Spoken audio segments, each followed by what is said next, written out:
gunpoint. The assault supposedly took place in the car park of MovieTowne, Port of Spain on June 18th. From this story came an elaborate account of a brush with a near-death experience that was circulated on the internet by Mr. Dean's brother-in-law. But was it really? CCTV footage from MovieTowne obtained exclusively by TV6 tells a different story. Police who saw this footage confirmed the identity of both individuals to TV6 News and told us the email account was more or less the same as their report. After the alleged assault, Mr. Dean stops at the guard booth, calmly makes his way out of the SUV as the security rushes to his aid. He touches his head ever so often.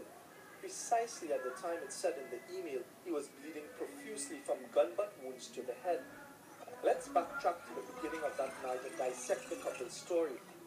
After viewing the movie X-Men First Class, Mr. Dean leaves the movie complex at 11:42 p.m., but the cameras don't pick up his wife.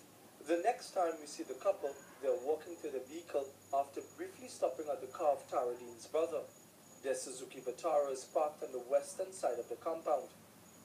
Mr. Dean is now carrying a bag. They turn the corner at Excellent Stores and head southward to the vehicle. They pass the concession area where Officer Mary Charles is stationed in a security buggy.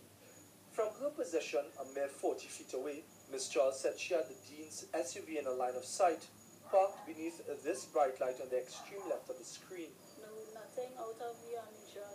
People are just going to their vehicles and leaving.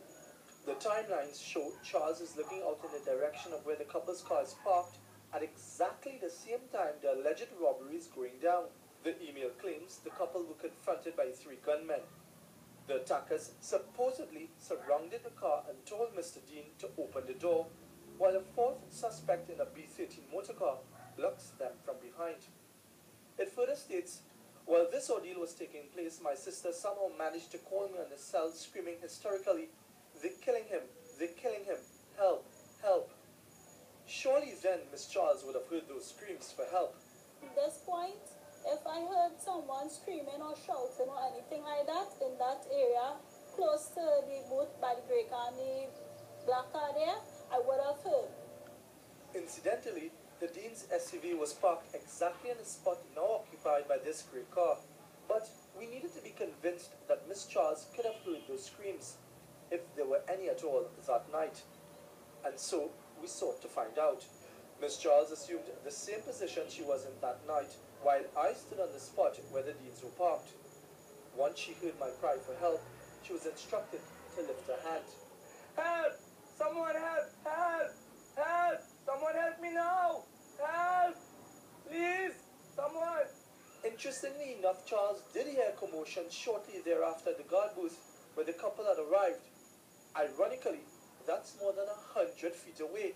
After the couple is seen walking past the concession area, they appear at the guard booth about 1 minute and 23 seconds later. But the couple told the police the assault lasted close to 2 minutes. Mark Besant, TV6 News. Well, tomorrow we get a response from the police as well as the victims of this alleged attack and MovieTowne owner Derek Chin in part 2 of our TV6 investigation.